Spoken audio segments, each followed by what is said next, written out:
Edna. And I'm Mary Richards. You got spunk. You haven't met me. I'm Ted Baxter, the anchor man.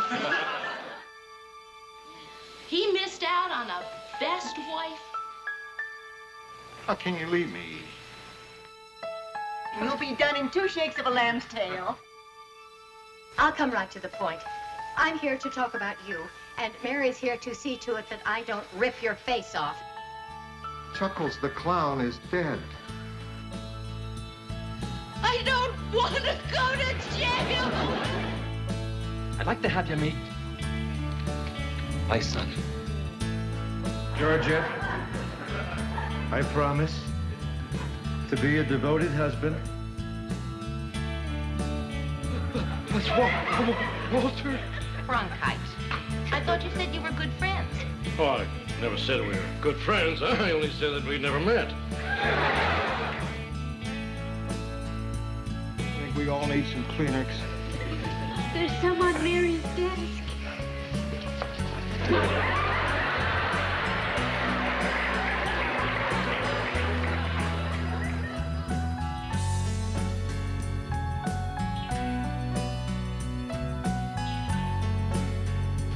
I treasure you people.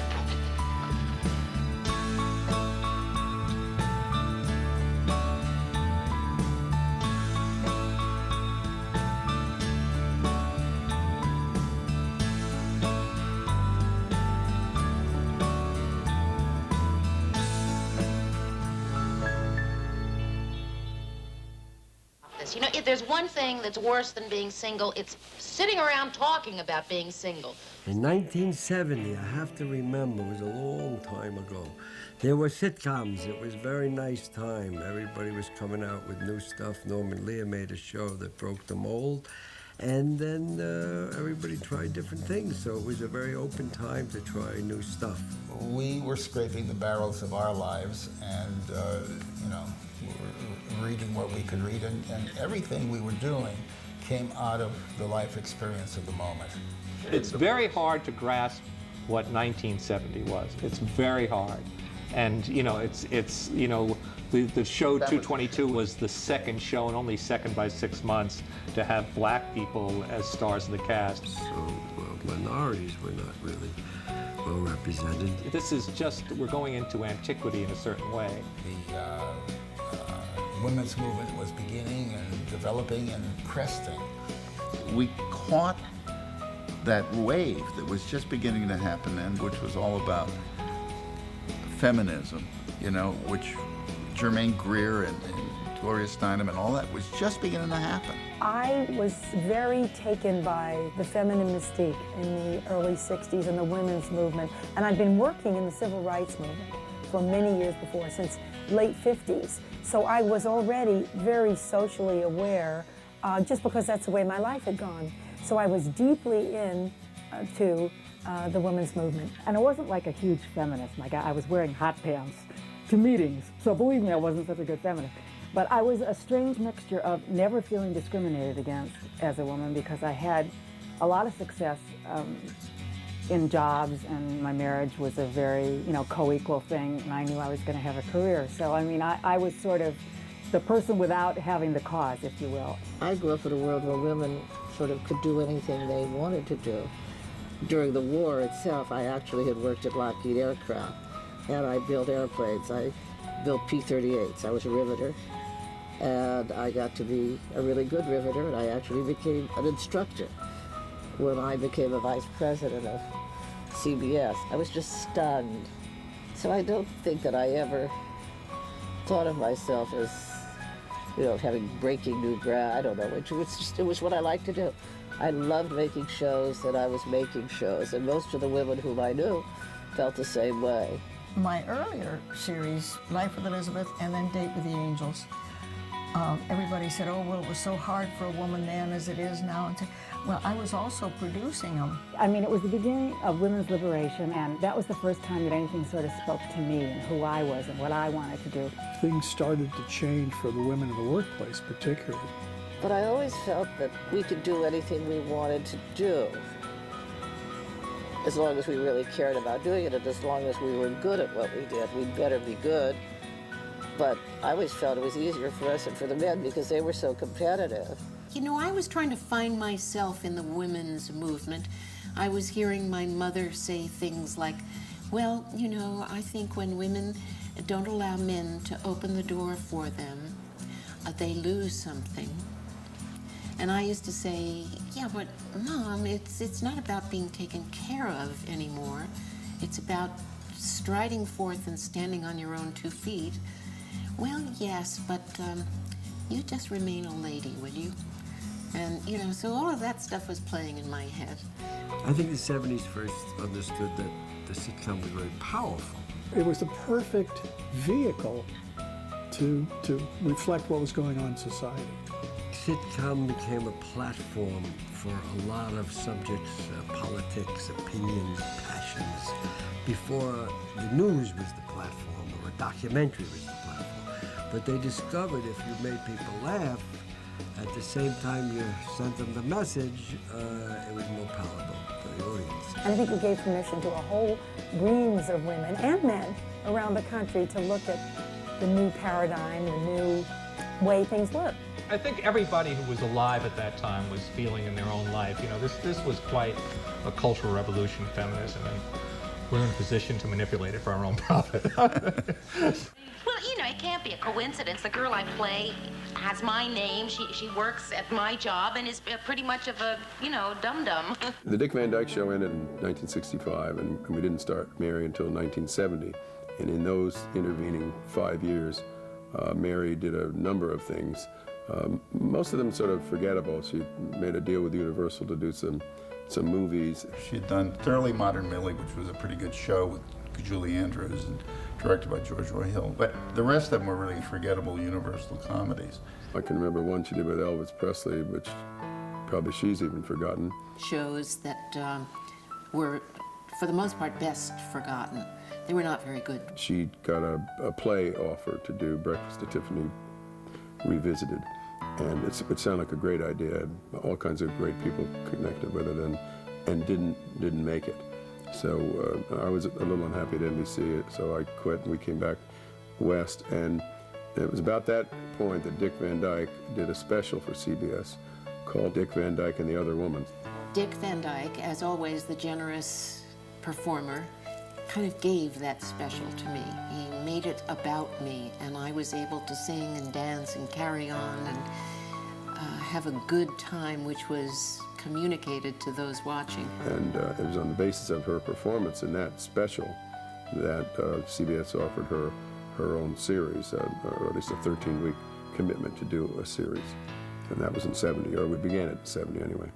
It's just so hard to picture at the time of, you know, 3 networks, everyone watching 3 networks, CBS having probably 18 of the top 20 shows. Yeah, it was all rural. So it was all comedies they were doing. And the network was fat on it, you know, that was fat on these rural shows. Petticoat Junction, maybe, and Beverly Hillbillies and Green Acres, and I can't remember all of them, but they had 4 or 5 of those non-urban appeal shows. You can get big numbers with those kinds of shows, but you don't get your young urban viewer. They weren't attracting the demographics that the network wanted. The president of the whole network was a guy named Bob Wood. Never before, never since, as an entertainment executive, taken off highly successful shows because he didn't think they were good enough. So Bob Wood, in effect, threw them all off the network, almost all at once, and began to look for material that was, well, you could say more urban, more sophisticated. And Dick Van Dyke had been off for a while, and with Van Dyke went a certain kind of smart comedy, I think. Yeah. It was CBS who looked at it and said, we think there's something here that we could build a show around. And so they called me and said, would you like that? And I said, yes! And then it became a matter of getting good creative people to create a show for Mary. Grant was aware of the talents of Jim Brooks and Ellen Burns, who I think had worked together once on one project, but mostly had done their own things. Jim had created a really good show called Room 222. It was a comedy about an inner city high school but it had some meaningful stuff in it. It was a wonderful show. And Jim asked me to come over, and that was really the first time Jim and I got thrown in together. And it's where we met Grant. Grant Tinker was the head of 20th Century Fox Television, which was producing the show. And Mary got an on-the-air commitment right after the first season, I think, of 222. Grant said, I think there could be magic with those two men working together. He kind of approached us separately about how would you like being a team. Yeah, that was amazing because we didn't get together and said let's do it together. He questioned each of us individually. Yeah, I remember you called me and said, listen, you know what he's talking about? It's not just doing a show, it's doing a show with Mary, which interested us. Who wouldn't be? We loved her. We loved the idea of doing a show for her. We were television writers. It was a great opportunity. Loved the idea of working together. It seemed like it would be, you know, terrific. And because Grant was still the president of 20th Century Fox Television, and this was sort of, you know, weird wearing two hats, that he was totally in the closet. Yeah, I handle it in the dark of night, in a way. I mean, obviously, Mary and I were married, so, you know, there was plenty of opportunity to talk about the show. But I had a very understanding boss at Fox, a guy named Bill Self, who was there for years and ran television. And he just kind of allowed me to, you know, have a foot in each one of these. So we were the fronts for the business part of what became MTM as well. So we were not only totally naive, it was up to us to, one day we had to hire an accountant.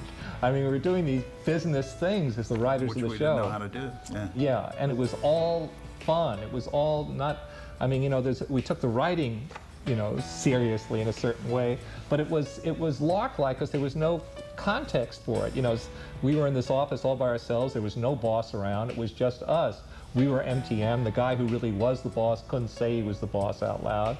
So it was odd. And so we began talking about what that show might be. There was some stutter starting in terms of ideas. It wasn't always what the Mary show turned out to be. They were very high on the idea of my being a single woman in a metropolitan environment. The Mary show that they created was created because it was material that they liked and wanted to do. We went to CBS in New York, and it was, at that time, you know, it was thrilling for us to be flown to New York. It was great. And we went into a meeting, and we thought we had scored, and when we left the meeting, the head of programming said, fire these guys. CBS asked us to lose Brooks and Burns after a while. Just in the gestation period, they decided these guys didn't have it. We didn't know that they had said, let's fire us. You should fire them. But we thought that wasn't very far down the line. Let's quit on the principle that they found nothing we said vaguely amusing. And they stared at us in a room while we kept on sweating and pitching these things which met with utter silence. They first wanted me to be a recent divorcee. CBS didn't like that at all. It was that Mary was divorced, first of all. Remember, we had pitched it out here. and Mary loved the idea.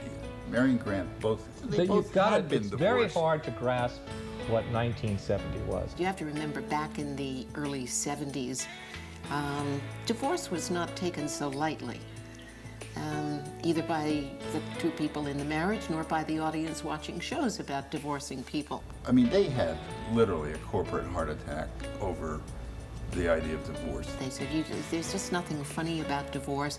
And anyway, they'd think she's divorcing Dick Van Dyke. And we said, no, they won't, because we got that covered. You'll see the guy from time to time. And we'll make sure that she's blameless in the divorce because her parents, I remember this, that his parents were characters. Do you remember this? And they liked her more than... We're going to be characters, and they liked her better than they liked him. Ultimately, after a lot of back and forth stuff, they allowed her to be coming off a failed affair, and which I guess they found that you know, more palatable than divorce. We went back and we reworked the idea, and still had fun, still, you know, liked what we were doing. The truth was that our idea wasn't so hot. So in a way, they're, you know, in their... Thank God, in a way. Even though they were wrong, the reasons were wrong, we had to go back and rethink it. And what we rethought came out to be. Under You Gotta Catch a Break, yeah. Single woman, new life, new city, new friends, new working colleagues, and all the myriad fun you could have. One of the things we loved and want to hold on to was a sense of living in the time. That if you felt like you were really happening then, it didn't feel like Doris Day, like Lucy, which could have happened anytime. We wanted this to have a reality. You could tell that Mary was 30 or thereabouts, and we wanted to do a show about a woman in her early 30s, you know, which CBS said to us, what difference does it make? And it said, well, it makes a difference to us because it helps us write it, because we'll know. And that turned out to be the best notion we had. There are no small jobs, only small people. But Phyllis, you're not small enough for this job. CBS finally approved the concept, and then it became a matter of well, Jim and Alan writing the entire script, obviously. At that point, they had a presentation, which was exceedingly good. We had a good time. I mean, it was just really like a good time, and then we wrote the script didn't we write it pretty quick? It started with Jim and Alan, so the kind of work they did attracted a lot of other people who wanted to do the same kind of good work. We were basically, doing our show for the right reasons, to be true to some people we had there and to be as funny as we could. We also had the best bunch of writers, the Treva Silvermans from the beginning, and Dave Davis and Lorenzo Music.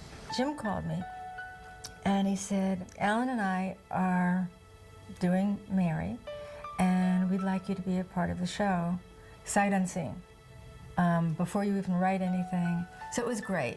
I was given their 2 scripts, and I thought, finally, something that's like Dick Van Dyke in that it's about real people in real situations and natural and people talking the way that people talk. Lorenzo and Dave Davis came in with Jim Brooks, and Jim had worked particularly with Dave Davis, who was a brilliant editor and also a writer. And Dave, in turn, I think, had Lorenzo as a partner, so he came along also. All the writers were freelance coming in. They would bring a story in. If they didn't have the story, Jim and Al would give them a story. And they never took credit. They always gave the writer full credit. When I was hired, I was given a sentence that every writer in Hollywood wants to get, which is, you can write as many as you want. What? Yes, you can write as many as you want. So I called my agent and I said, all I want to do from now on is write Mary Tyler Moore's. And he said, well, that's not good. You know, in this town, you have to be represented at Fox and at Columbia and, all the Paramount. And I said, no, it's the only one I want. There was that feeling of this group, and we were a very small group, because the MTM of the original was Jim Allen, myself. Lorenzo was like a kind of a staff writer, gag man type person. And then we had an art director and an accountant. And then Grant Tinker, that was the nucleus of MTM.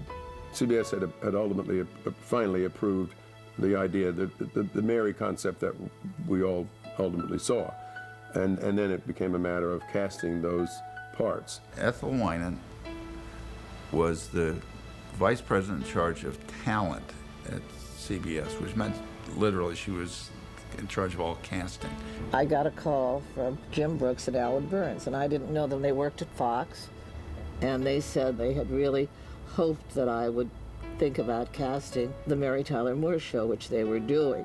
Now, I said I would be delighted to read it, and I would try to be as helpful as I could, but that I thought it would be unlikely that I would cast it. It really didn't fit into my life. She was busy, and she usually would assign a casting director to a show.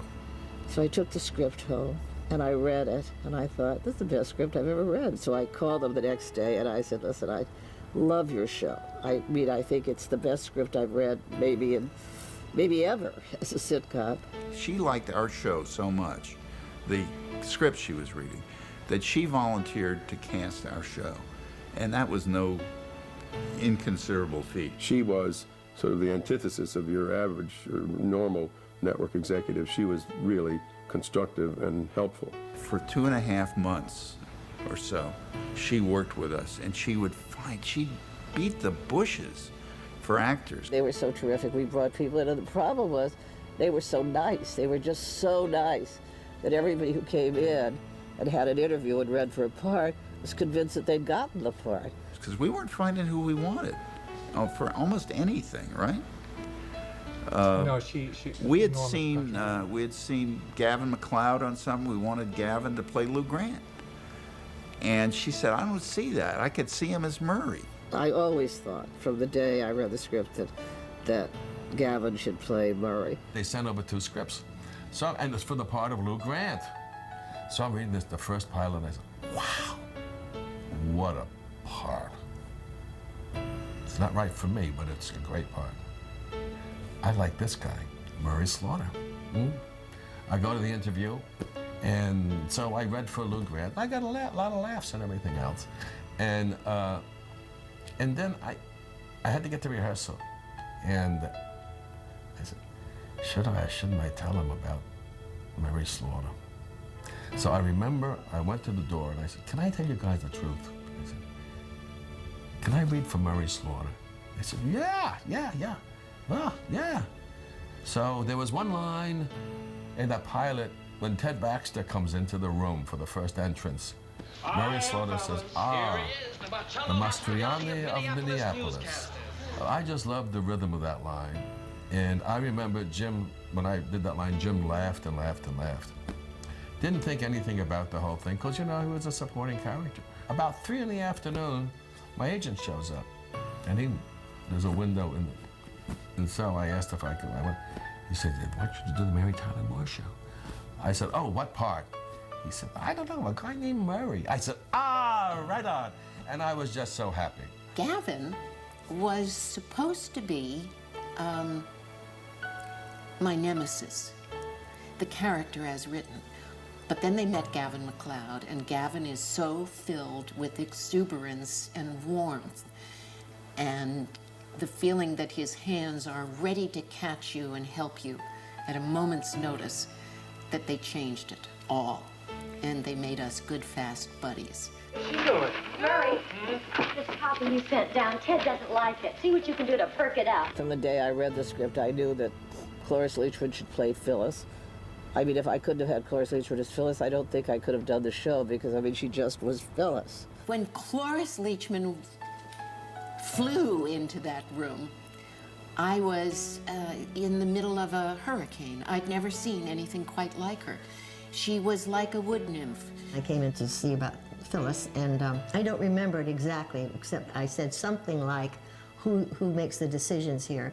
And they pointed to somebody, it's a man, and I went over and apparently sat on his lap. I do remember sitting on his lap.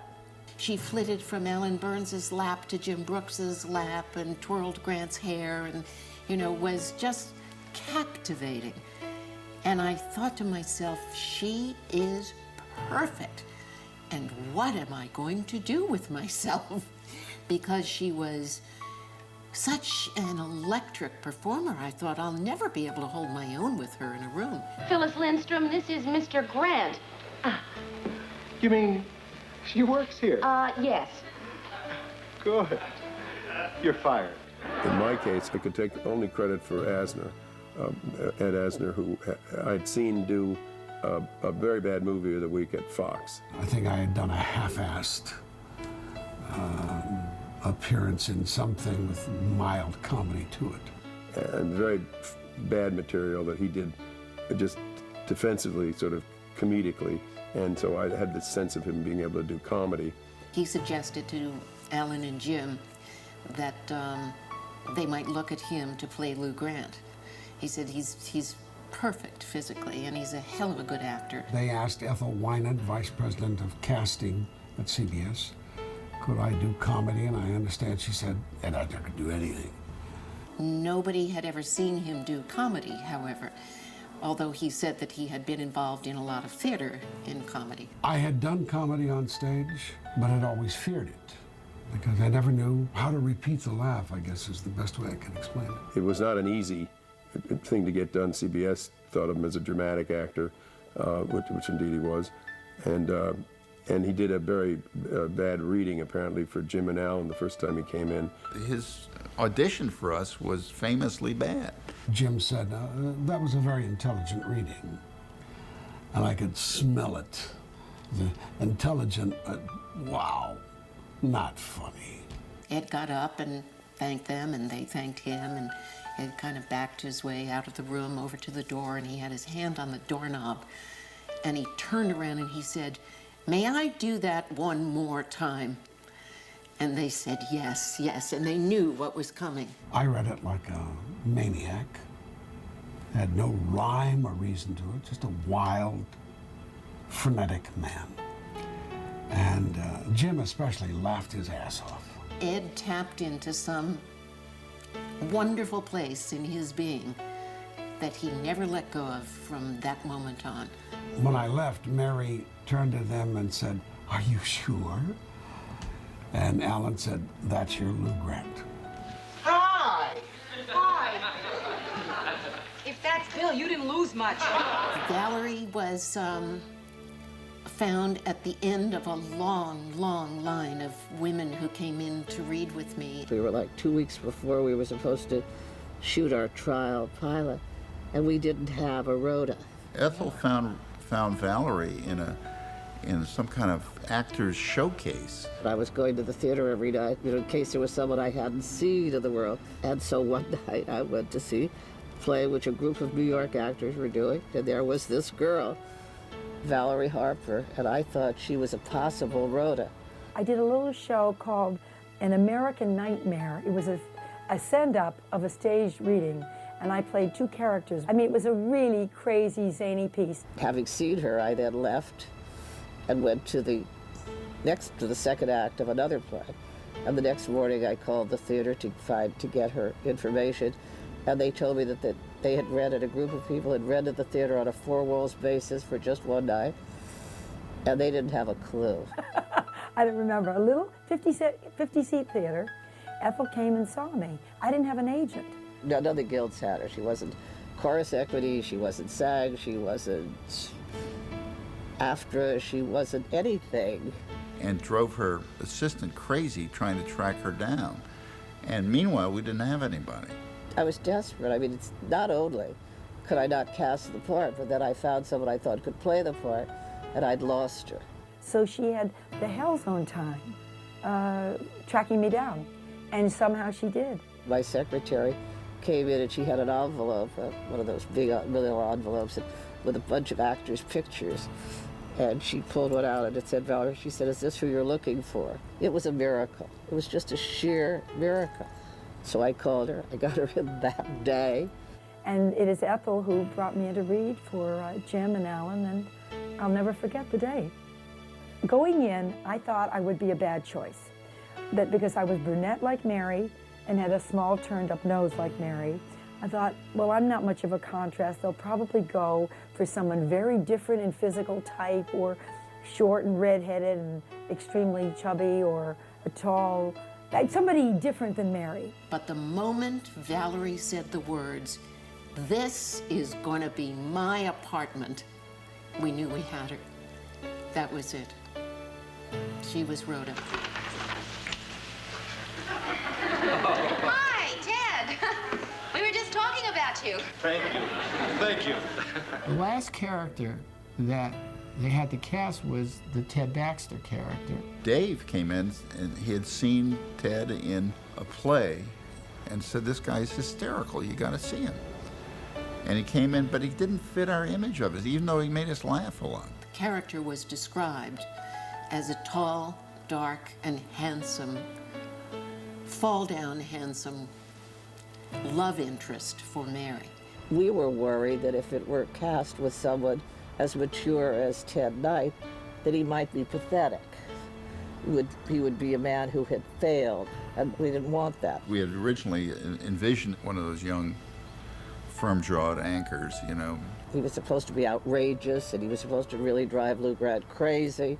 Remember, we were talking about John Aniston was our #1 pick at that particular time because he fit our image, even though he wasn't as funny as Ted. We had other actors. John Aniston was one of them, and Angus Duncan. I mean, there were people that we really came very close to casting because of worried about Ted's age. And then Ted Knight came into the room and totally turned their heads around. He came in, and he was wonderful. I mean, he knew it was his part. It's like sometimes you know that this is the part you were born to play. Not only was he more a buffoon than they ever dreamed of in his approach to the character, but at a time when in his acting career he could barely afford to go out and buy anything that wasn't necessary to his life, he had gone out and bought a blue blazer and went somewhere and bought a patch and sewed it onto the pocket of the blue blazer and won our hearts. We were certain that he had spent his last dollar on that blazer. We started to feel really, we started to build him into a romantic character off that appearance. It's hard to believe now that there could have ever been anyone who could have played that part except Ted. As you think of these people now, and you think back to the show, that all seems like brilliant casting. It never is in the beginning on any show. They just all turned out to be really good choices. I wonder, could I talk to you about... Later, honey, I'm busy. But I'm supposed to be in charge. I think I knew Jay Sandwich more as an associate director than a director. I'd worked on the Danny Thomas show, and the next stage was the Dick Van Dyke show, and I used to beg Sheldon to let me direct the Van Dyke show. I really understood that show, but I never got a chance to do it, but I always wanted to work with Mary. And then I had followed, I'd kept up with them in those intervening 5 years. Grant talked to me about the show, and he gave me a presentation. They didn't have a script yet. He gave me the presentation, and I just thought it was so wonderful, and it was intelligent and really well written. I was really excited to do any show that Mary was involved in, and Jim and Alan had a great point of view, so I really look forward to it. And he turned out to be a really good choice. I think a director is critical to a really good show. The director, if he is a regular director, will sort of speak for the cast to the writers, and will talk to the cast through the writers. So there's a middleman, so it doesn't have to be too contentious. Jay was the perfect coordinator between, he kept us all talking to each other. And he was responsible for that communication, to communicate to them what we were hoping for, communicate to us where they had problems. The really hard part on the Mary Show, because we had one of the most brilliant group of writers. There were 6 just brilliant comedy minds, and they would come down to see a run-through. Sometimes an actor would be, because they really hadn't learned it, would not do it as well, or sometimes they'd miss a line or something, and these 6 brilliant minds would start to try to change things. I do remember Jay being just wonderful, and he'd say to me, look, you guys, we got to see it. We can't, there's a point where you got to stop rehearsing and just let it go, even if it's only Wednesday, because the writers have to know if the material writes or if they have to go back and rewrite. And they used to go back and rewrite all night long. You have to be in sync with the writers. The director has to be in sync and understand where they're going. But you have to fight if you think the performance is not going the way you think it's the right way. It was tough being one director with all these wonderful, brilliant minds. He's got a way about him, a very gentle way and a very authoritative way. Jay said, "Flores, what are you doing?" I said, I turned to a pillar of salt. You'd try anything he would suggest because you knew he wouldn't do anything to make you look foolish. So it has to be very collaborative, but there still has to be sort of that division between writers and directors. And you can't have 18 people talking to the actors. It gets too confusing. We used to call Jay the little tank, because he would just ramrod right through any confusing, bothersome problems and get what he wanted. He'd get from point A to point Z, however he had to. He was phenomenal. I'd maybe have a late call and he'd be rehearsing a scene, or I wasn't in a particular scene and he was directing, and I'd be walking by and he'd turn from his director's stand to me and said, Did you see the Rams last night? Yeah, the scene's going on, and I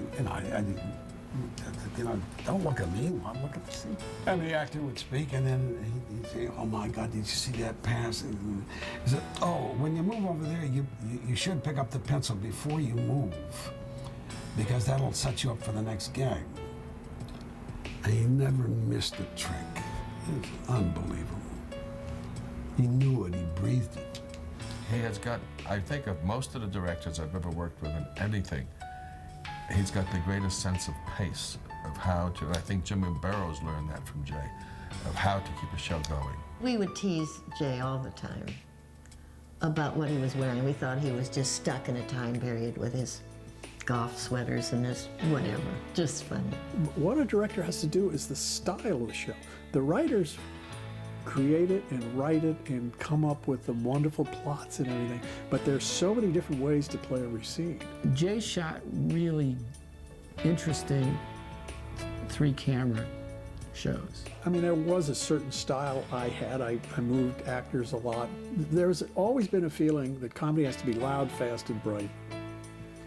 I don't subscribe to that. I think there were many moments we would play scenes, very low-key lighting.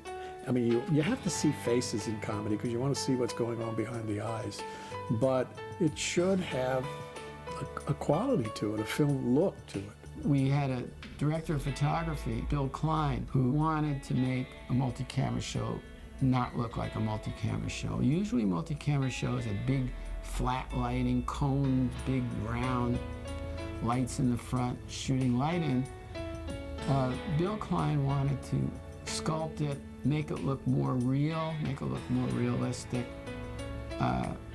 and spent a lot of time getting that look. And he was marvelous. He was a veteran. He's been around. He felt this was a challenge. He responded to all of us. He didn't think we were young whippersnappers and all that. He really listened to us, listened, to Jay, got the angles right, did all that. It's all a matter of find talented people, find good cameramen, and tell them what you want and let them do it. People always ask, why Minneapolis? And I think Jim and Alan wanted a metropolitan area that hadn't been seen to death on television already, like New York, Chicago, LA, and also a growing city that was full of life and young people and old people, fat, skinny, tall, thin. It seemed to have a lot going for it. They wanted Midwest because of Mary being somewhat Midwest. And something that offered the 4 seasons. And this is one of the things that was different about the show. With Minneapolis, you have weather, and you've got snow.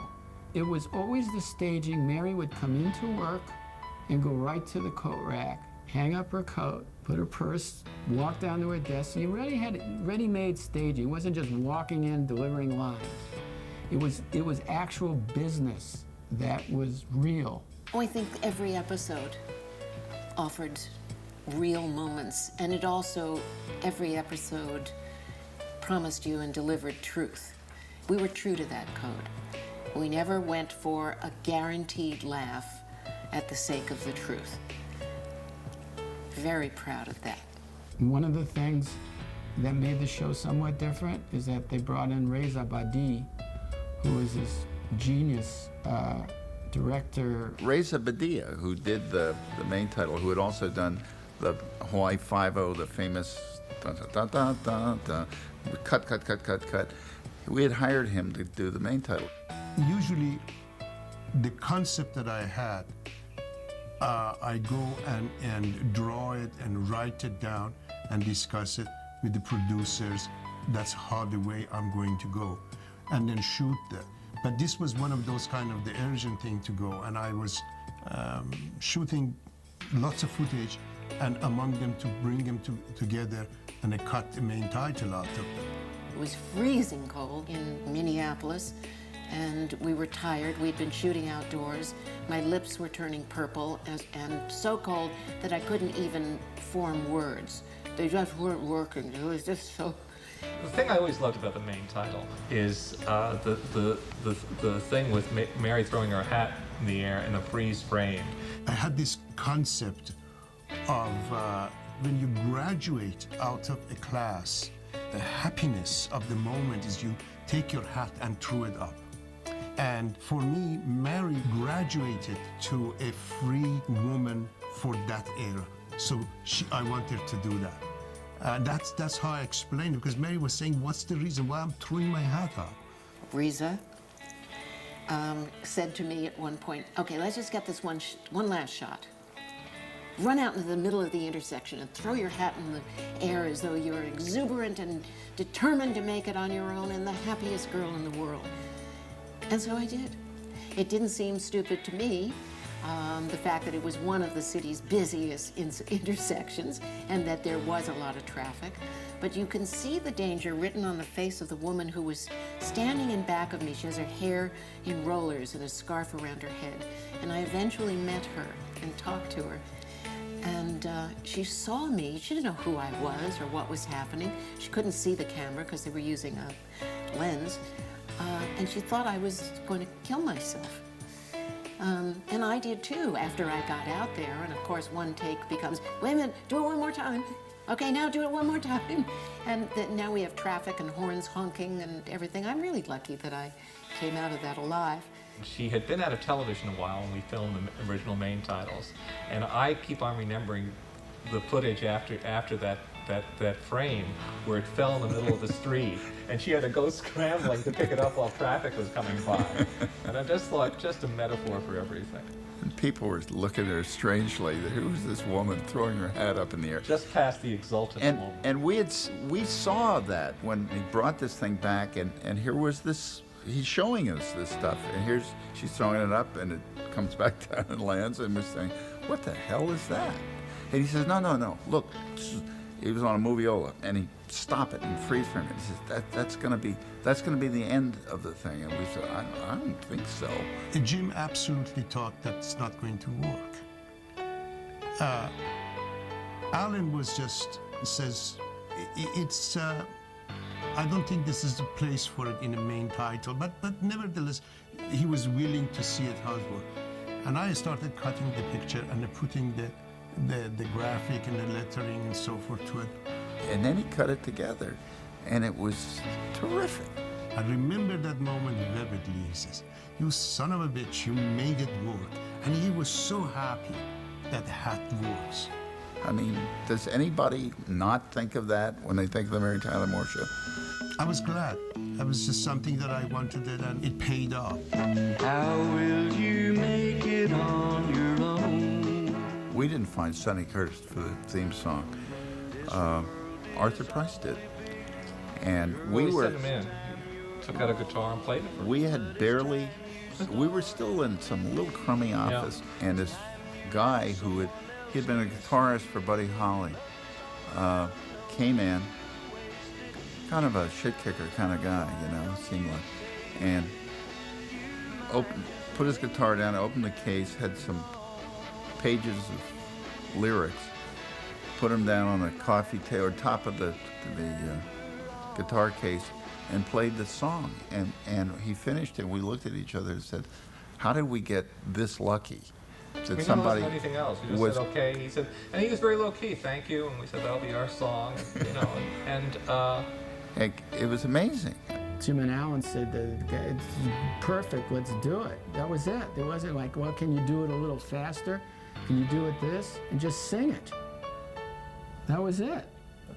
So we got lucky with a lot of people. We got lucky with the theme song. We got lucky with Reza doing that main title and having the instinct to do something that becomes sort of an icon.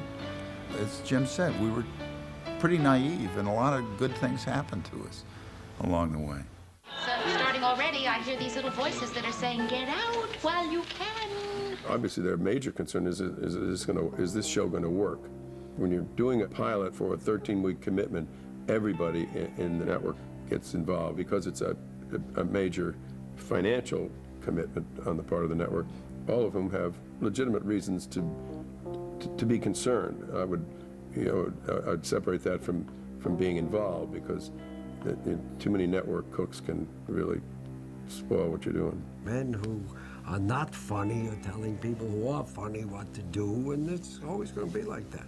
Because the people who are funny don't want to put on a suit and tie and sit at the network. People just, at the very least, waste a lot of time, with network people that is, trying to be involved in the process, and at worst, are so meddlesome with creative people that won't stand up to them that they actually bring down a project.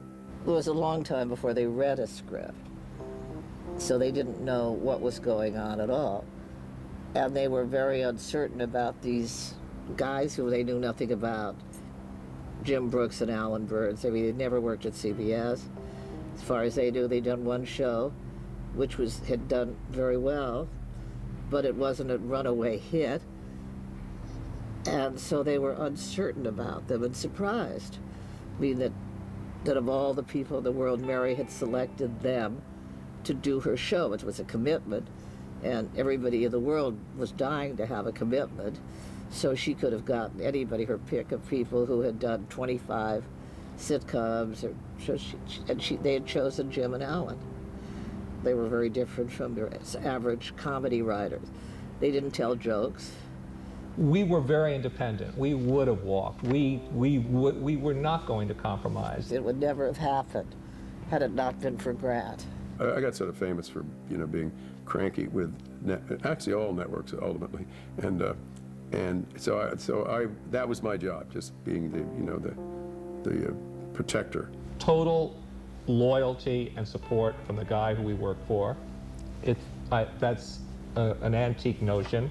Unheard of. Some even at that time, by the way, especially at that time.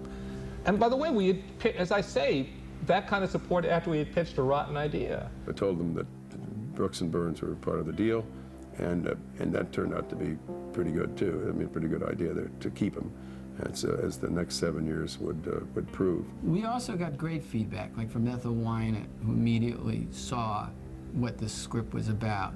And she really went in and fought for it, too, when CBS was suddenly having second thoughts about what they were going to do with this show. She was the voice of support, the only one we were getting at that time from the network side. They tried to talk to Alan and tell him that they hated something. And he just pushed him to the wall and he said, well, there's one person over there who likes our script. Ethel Wynant really likes our material. And then when I got back to the office, there was a message from Alan saying, I hope I haven't gotten you into terrible trouble, because he said, I said that, there was this awful silence. Ethel was like Horatio at the bridge for us, because they were hating it more and more at CBS, and she was defending us, almost to her peril. My secretary said, they have been buzzing for you on the executive intercom for the last 20 minutes.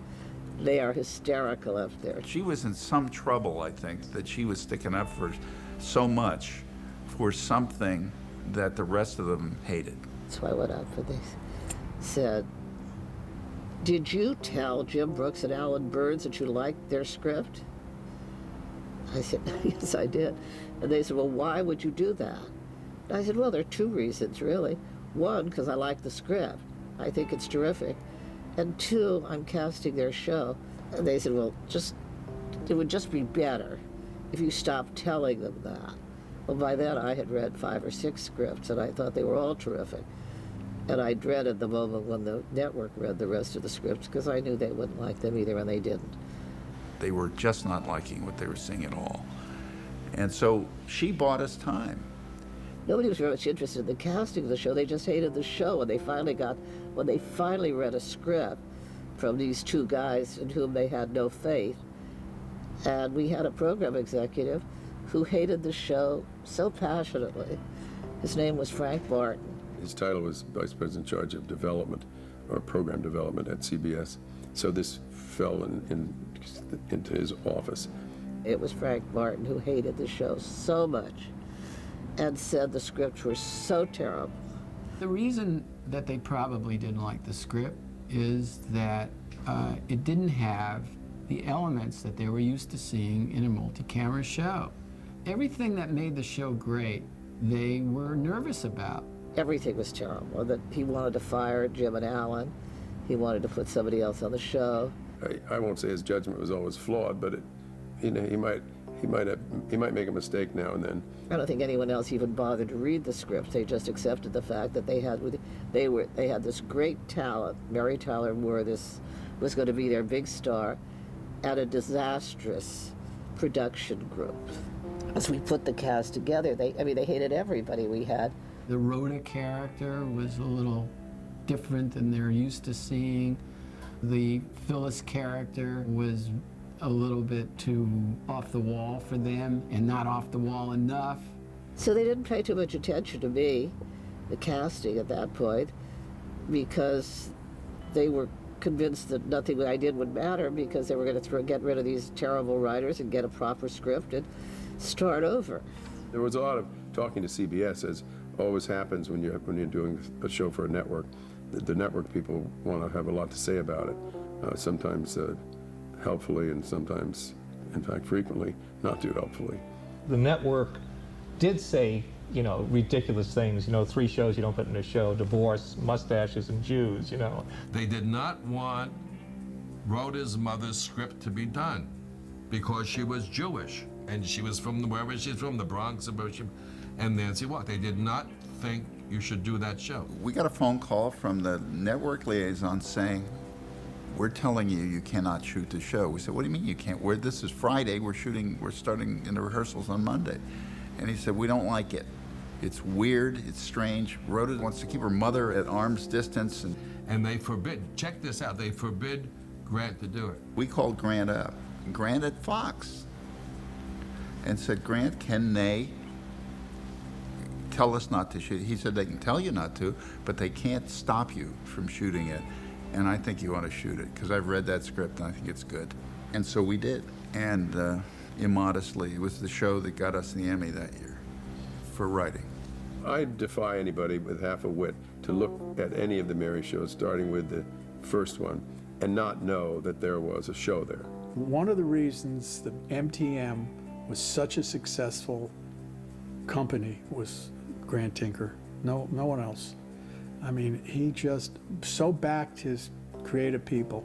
He would put himself in between whatever network interference there was or notes that they wanted to do. He'd take them and just shield the creative people. So there are probably an awful lot of things that happened that none of us knew about. Grant has never felt that he was a creative person, although I'm here to tell you he is creative. But he also knows how to find talent and which talent to put together. And he had a very nervous wife. He had an actress who had her career on the line, who was coming back to roll the biggest dice of her life, and he kept on. I still don't. It's almost quixotic that Grant's support of us.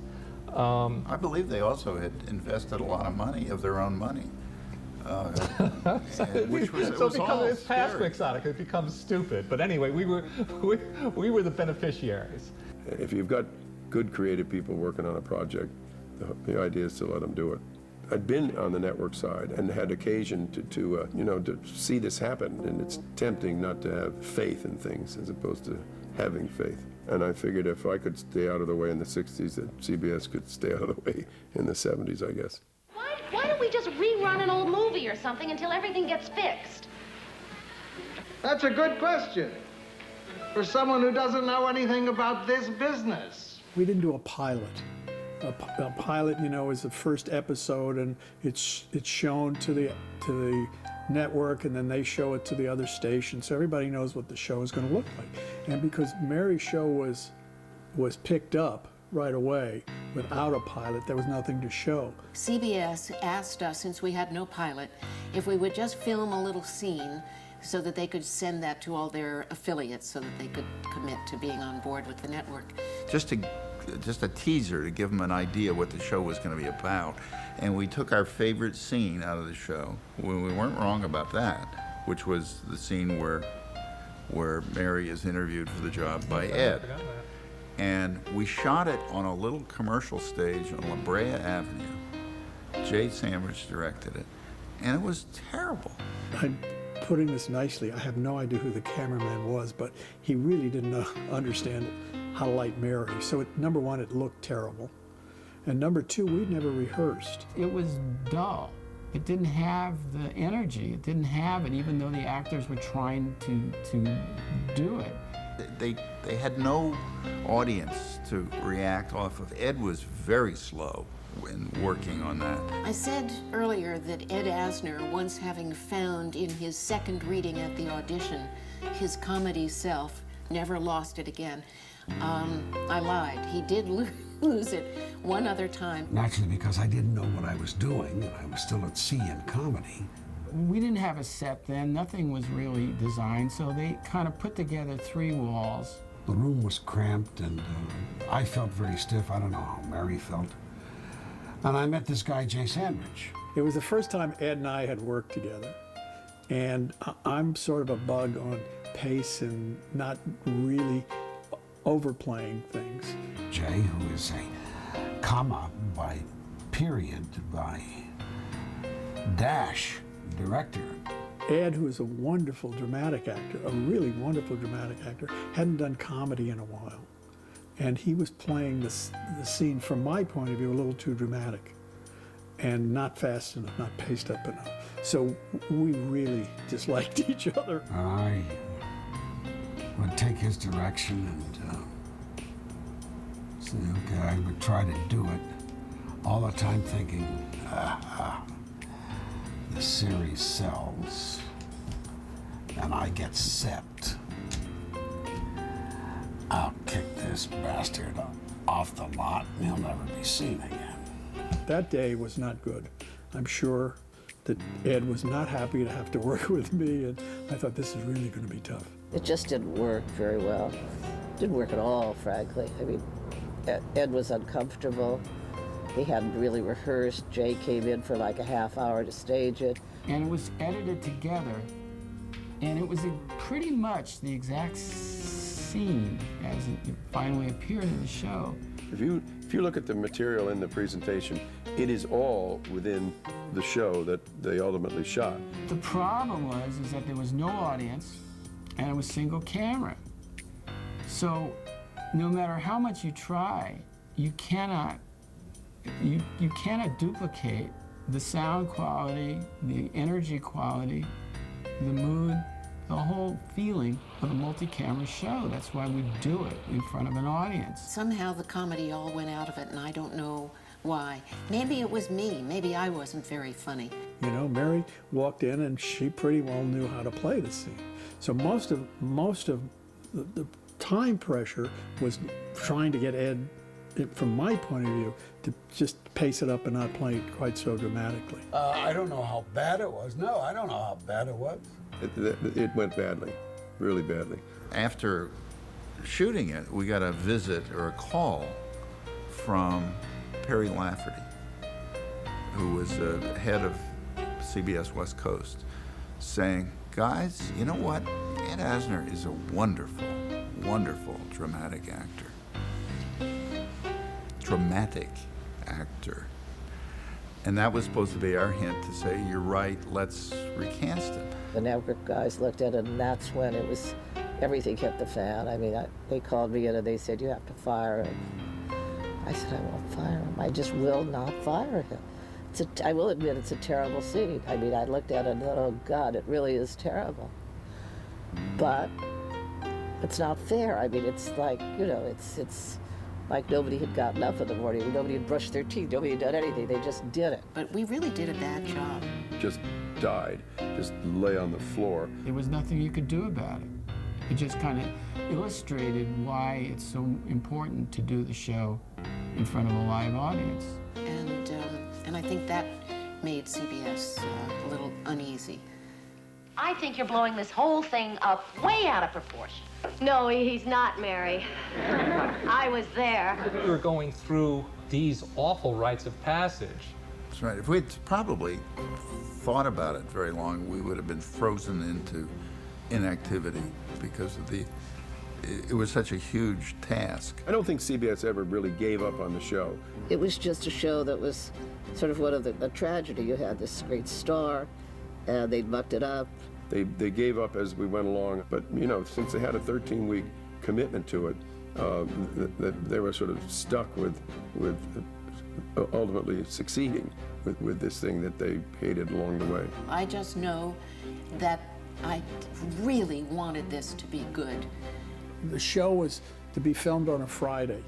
We'd rehearsed for like five days, and on Tuesday we had an audience in, and we did a run-through to get a sense of where the laughs were and everything. You know, Mary knew the routine, but let's let these other actors, you know, hear the laughs, know when to hold, you know, not step on the other lines. A full audience and dress rehearsal. You know, for a shakedown cruise, so to speak. You know, there were a lot of things that happened that week. We were working with friends. Everybody was together. This was our big chance. We couldn't make too many mistakes. That's for very sure. It was the worst disaster I've ever been involved with. It was terrible. Maybe the worst night I've ever spent at a sitcom. Nobody laughed. At all. They hated everything. It was like the world had come to an end. It was terrible from the get-go. I mean, it was the longest 2 hours or 2.5 hours of my life.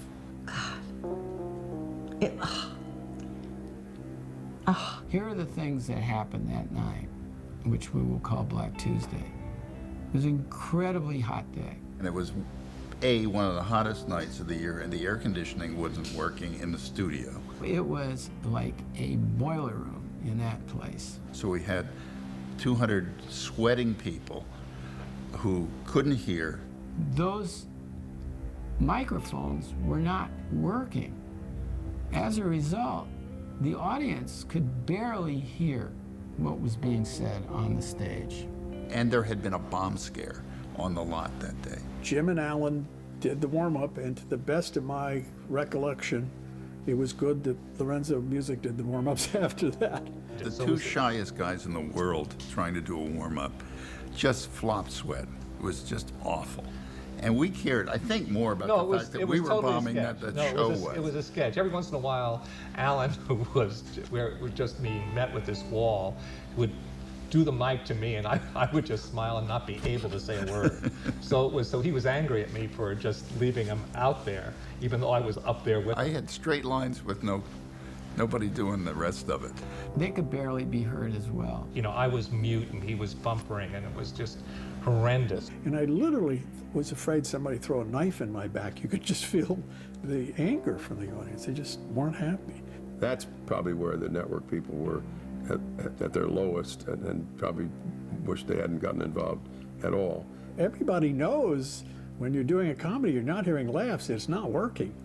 It wasn't like, gee, it went well. It was, we gotta do something about this. It was bad enough so that I say 20 people in the office, there's nobody who said, gee, it wasn't that bad, or, you know, it was that bad. They said it was a disaster. We certainly didn't get the audience response we would have liked. They didn't laugh, but I hadn't heard a lot of laughs all week. We were working on it, and all I knew was that we were going to do it again. I remember the show. I thought the show was wonderful. Maybe the cast is better at blocking out that kind of horrible experience than I am, but it was vivid in my mind. I think everybody down there knew enough to impart false hopes to whoever was willing to listen. Mary, having been up there, you know, for the probably the only time in her life she's really bombed, you know, was, I mean, to that extent where she got no affection from the audience. She came out to thank the audience. She really thanked them for sticking with her for the whole thing. And I thought, she's so terrific, she's so brave, and then I think she went back and cried herself to sleep. I sobbed my way home from the studio to our house, and I couldn't get my face dried after I washed it because the tears were still streaming down it. You know, Mary's very strong, but she just kind of broke down, and because this was a big opportunity for her, and she could see it going down the drain. I don't think I said anything to Grant. He had been there, he had seen it, and he said, he got out of bed and said, I'll be right back, and I heard him go to the telephone. So I got on the phone to Jim and Alan, who were, you know, having their own problems. And so I just told them, you know, in a manner of a boss who doesn't know what the hell to tell him, I just said, fix it. And he said, hi, it's Grant. Mary's very upset, so fix it. Thanks, and hung up. And that was the leadership they got from Grant. But I got famous for that because fix it doesn't mean anything. And I don't think they were necessary at all for our writers. They knew that something had to be done. No one punished us but ourselves, which was great. In other words, we weren't forced on the defensive, and that was again because we were working with friends and because of Grant Tinker. And Jim and Alan particularly, I think they had high hopes for it, and they handled it very professionally, you know. Alan said, well, I think you all better go home so we can get to work. And I had no idea what we'd do when those people left the room, because, and they left the room. He kept inviting them to stay. He said, can I get you some tea? The difficult thing was, what are we going to do with this show? Because it's not working. And we did one key thing to make Rhoda more accessible based on, you know, the script supervisor, Marge Mullen, having a suggestion that the kid in the pilot endorse Rhoda so they'd have some context for laughing at her. In the powwow that followed, sitting around was the script supervisor, Marge Mullen, who said, I think maybe Rhoda is too aggressive and the audience is fearful for darling Mary. Rhoda's screaming at Mary, get out of my apartment, this is my apartment. Marge said, well, why don't you have the little girl, Phyllis's daughter, who was about 10, say, oh, Aunt Rhoda's really terrific. Rhoda was really a neat person. How could you not trust her after that? And that was about the only writing change. It was amazing that everybody, the writers, Jim and Alan, had the courage to stick with the material. You know, these guys were pros by then, and they weren't about to panic because they had a bad run-through. No one interfered at all. No one wanted to interfere. I mean, we policed ourselves pretty well, I think.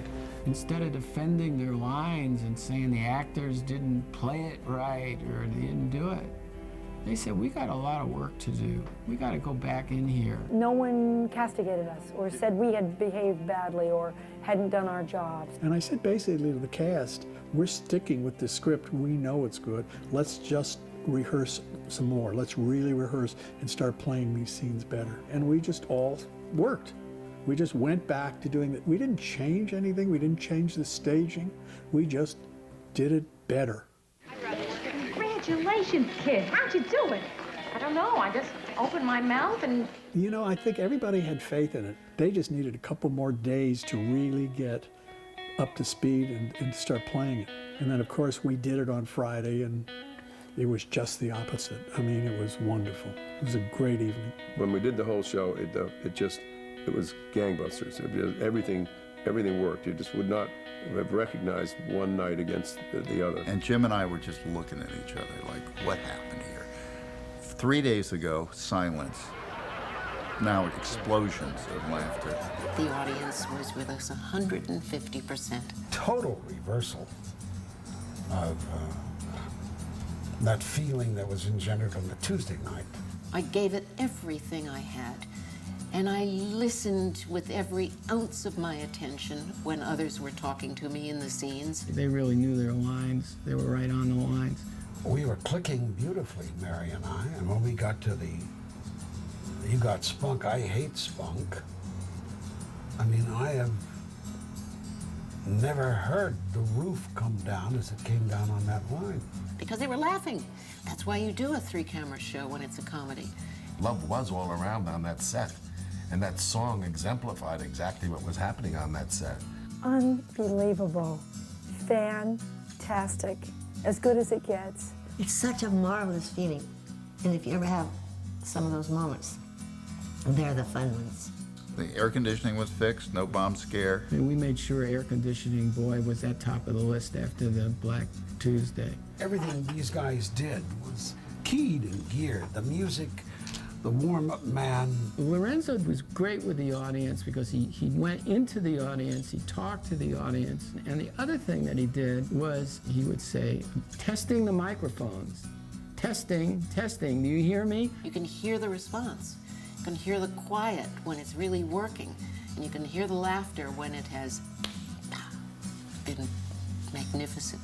Oh, you know what the great thing was too? Then the cast believed in us. You know, I mean, so that you know, they thought that we knew how to fix things, and the trust we had for them. They never failed us. sweet dears that they were. They thought we knew something, you know. So there was just everything positive you could have put into the basic foundation of anything was put into this. And then at that point, I think CBS felt they had something on their hands that worked.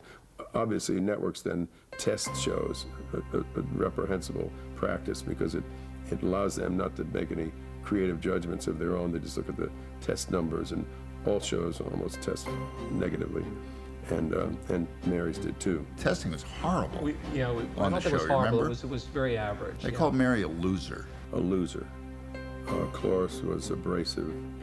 Val was to New York, which was somewhat of a religious comment.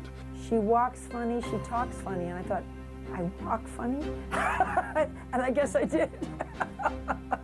After the testing, their spirits lagged a bit, CBS that is. People would come up to me and say, I hear you did the Mary Tyler Moore show. I said, great. He said, and they'd say, and I heard this about 4 or 5 times, well, I hear CBS has another show already to take its place. Because the feeling was around town, now I don't know whether CBS felt this, that it wasn't going to work. CBS used to traditionally announce its schedule on February 22nd. And on February 22nd, we had no cast. There was no pilot. It was just scripts that these guys had read and didn't like. And Mike Dad he was then head of programming, but he had no interest in the show, and he certainly wasn't a defender of the show, and he had been told by his people they were stuck with this dog of a show. So he put it where it would do them the least harm. But they had to schedule it because they'd committed. They had a commitment for 13. We were one of those people with a show vying for their schedule, and whoever was in charge of programming then didn't like it. They gave us a terrible time period where we couldn't possibly have succeeded. I forget what it was. We were going to be on Tuesday night. It was against I'll the tell you hit of the exactly. time. We were going to be against the Mod Squad, which was the #1 show in the country. They scheduled it on Tuesday night behind Hee Haw. Mary's making new friends. Make yourself at home on Tuesday. Nobody would have ever seen the show. It was a disaster. In that time period, it would have been just would have died. Nobody paid any attention to it. It was just done, finished. And then network president Bob Wood, in effect, threw them all off the network, almost all at once. Those non-urban appeal shows, and began to look for material that was, well, you could say more urban, more sophisticated, whatever. He had a conflict with Mike Dan because he wanted to cancel some of these shows, and Mike said, wait a minute, this is my development. And Over My Dead Body, and I think Bob said that could be arranged, and Dan left. And so he had to hire somebody to replace him, and he hired this 32-year-old wonderkind named Fred Silverman. Fred Silverman was appointed to replace Mike Dad. And he came out to visit the West Coast, and the day he came out, they delivered the first show. The final print with its main title, with the music, and on a Friday afternoon, late Friday afternoon, we went down to the boardroom to look at it. And all the vice presidents were there. They ran the show. I had never seen it finished. And I was thrilled. I thought, this is really a great show. And the lights came up, and nobody said anything because everyone was waiting to hear what Fred would say. And he didn't say anything. He was fumbling around, and he was sort of muttering. He finally said, how the hell do you get a New York call? I mean, he could make the phone work. He was sitting by the phone, and I said, I could do that. I'll get you. Who do you want in New York? And he said, I want to talk to Bob Wood. And by now, it's like, it's night in New York. It's everybody's, gone Friday night. But we tracked down Bob Wood.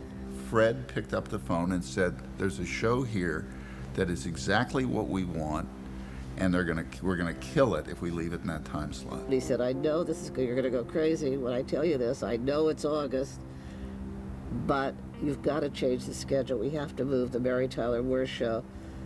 I've just seen it. It's a wonderful show, and we have to move it. We have to move it to Saturday night. They shook up their schedule in order to take us from Tuesday night and put us on Saturday, and change some other things too.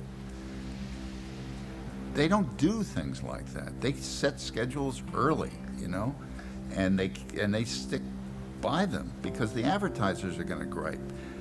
Bob had the balls to say, I'm not going to jeopardize this show, which is, I think, the way we should be going for the advertisers. Fred had good program instincts, certainly at the time, and I'm sure he and Bob Wood and others looked at it and had to know that it was a show, had to know they had something there. It's new on CBS. We've got it all together. We've got it all together this fall with the Mary Tyler Moore Show. It's All Together with Mary Tyler Moore, Saturday, September 19th on CBS. We didn't come on and we weren't a major rating success right away. I know that we were not, you know, an instant hit, as is expected today of shows, which is quite unfair, really. I remember reading the Time magazine review. Oh my God. The worst in a bad season or something like that? No, you wish it was that. I remember every bad review I've ever had. I take them very seriously, and I think they know much more than I do. I remember driving down Melrose Avenue the morning after reading that review and coming to a stop signal, looking over and seeing a Jaguar coupe with Mary Tyler Moore in it. And she and I looked at each other, and she looked like somebody had hit her right in the face, because she had obviously just read it too. And I usually think the ones who are writing good reviews, saying positive things about me, just don't really understand. Do you have any good reviews there? Most people find it easier to tell you what's wrong with something, and that may account for I mean, I still hold to my conviction that it's very hard to look at any Mary episode, including the pilot, and not know that this is a good show. I like the show. I mean, I watched it even before I came to work here. If you can get by on 15 less a week, we'll make you a producer. We were promoted on day one beyond any of our wildest dreams. We never dreamed of control of a show like this. We wouldn't have set it as our ambition. It was just handed to us, and we were, you know, for a while we were, you know, for a long while we were too dumb to know it had been handed to us. We just did it. After the fifth rating, they didn't give us notes anymore. And pretty soon I think CBS backed off, and they began to be very proud of it, and I'm sure to this day they think they created it. I think one of the happiest moments was the day when the phone rang and Mary went to it, turned around, looked at us, and said, "Well, gang, we can send out the laundry. They're picking us up." From that point on, the kind of work they did attracted a lot of other people who wanted to do the same kind of good work. I thought immediately when I saw it, I loved it, I could relate to it. I said, I begged Gary Marshall to get me an appointment. I said, I can do this show. I know this show, and I know these people, and it's women, and it's friends, and all the things I care about, so you must get me on that show. Ed Weinberger came in a year too, and it was, you know. And he was amazing, what he brought to it. And then he brought in Stan Daniels. When Ed asked me to do these two scripts, I was delighted to do them. And then they brought in David Lloyd. I could not believe that they'd gotten so much into 22 or 24, I guess it was then, 24 minutes. A brilliant pilot. These new guys kept coming in with this amazing... We introduced new characters. I mean, Betty White came in, Georgia Engel came in. During the first year, we would come to the shows and we had such fun. Well, about the fourth year, they asked me to do a guest shot, a one-shot on it. And I thought, boy, I've lucked into one of the happiest families in the world. And the really top comedy shows are very lucky in many ways, that the right person for that part shows up and is available and grows with the part. You know, I think we used the acceptance we were getting well. Once we started this ball rolling, it was an enormous education. Jim used to say, my God, Val, we can plan our season. They'd say 24 shows. And they'd say, well, we'll do this many Marys, this many Lou Grant, 3 or 4 Rhoda. You know, not everybody would be in every show, but emphasis for a story. And then they could just, they could map it out that way. What they really cared about was the humanity of the actor, who this person was, because as the series goes on and on and on, you have to find a lot of depth. I think the actors, too, were so good that they forced us into using them better. Ted, for example. Ted Knight was fabulous. He was not near as dumb as his character. halfway, I think, through the first season, we said, let's not get laughs on Ted mispronouncing places anymore. We can do, you know. Ted Knight just grew into this part. He just took it and understood it and made him funnier and funnier. Ted was so good that we could no longer get by with just doing him being dumb. There had to be more to him than that, and we found layers. That's the wonderful thing about really good writing and good acting, and I hope good directing. You find opportunities and you find new relationships between the characters. So it isn't always the same. It isn't like this is the way it was the first time, we'll make it always this way. They grew into people that you knew and cared about and loved, and you just knew their foibles. And as I say, not a big deal today, because you know, a lot of the shows do it, but they weren't doing it in 1970 or 71. This was a very special group of people who came together and worked on priceless material. I mean, I would get on the freeway to drive home after a day's work the first year, and I'd look, I said, gee, it's what a thrill to be able to work with everybody we're working with. And we respected and loved each other, and always we had fun with each other. We laughed all the time. And there were no bad apples. There just were not. I'm not sure how we got so lucky. I think you start with Mary. You start at the top. Mary just draws you right into the set. I mean, you just like this person. She was the most valiant of people. I mean, with all the stuff that was going on, her behavior was impeccable. She's exemplary. I mean, she was there always early. She was there to work with anybody if they wanted to work later. She was the boss, and everybody responded to that. She had been somewhat of an idol to a lot of us, that she was pretty and funny. She was fair, she was kind, she was fun. She never acted as though the MTM stood for Mary Tyler Moore. She was an actress on that show. I'm a part of it, but by no means did I create it. She didn't throw her weight around. She was always early. She was always prepared. And she always had this enthusiasm and what Mary is, you know, a very creative force. I think she has great depth and great fire.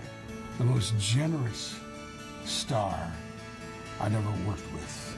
Mary just honored us. She hardly said anything. She was just like a fountain. Knew and respected the talent that was in her show. She said, no, you guys prepare the way, and I just waltz down the path that you created. Gave exceedingly to set them up in whatever they needed. She would say, well, I think this joke would be funnier from Rhoda. I don't think this is good for my character, even though it was a big laugh. Never tried to top them. Never had to be upstage to take the last laugh. Mary had the sense that what was good and funny, what was good for the show, was going to be good for her. I've never had very much of an ego to begin with, so unfortunately, but what I brought to that show, I learned from Dick Van Dyke and Carl Reiner. I just wanted the best for myself and for everybody else. Is that out of this wonderfully relaxed support family, Mary was beginning to build an empire. Probably halfway through the first year, somewhere in there, I began to think of maybe this is the foundation of the company, and which indeed it turned out to be. But that was not the genesis, and it wasn't the motivation in the first place. The first was just simply a good area show. It's the great thing I've always said. You know, a television series that anybody can have, and it's for all those reasons. It was a great company of actors. You know, doing characters they love. We had a job we loved. It was the way it's supposed to be. It's the way a show's supposed to run. You know, just a little family we have every week doing a little job and turning to be the classic show of all time.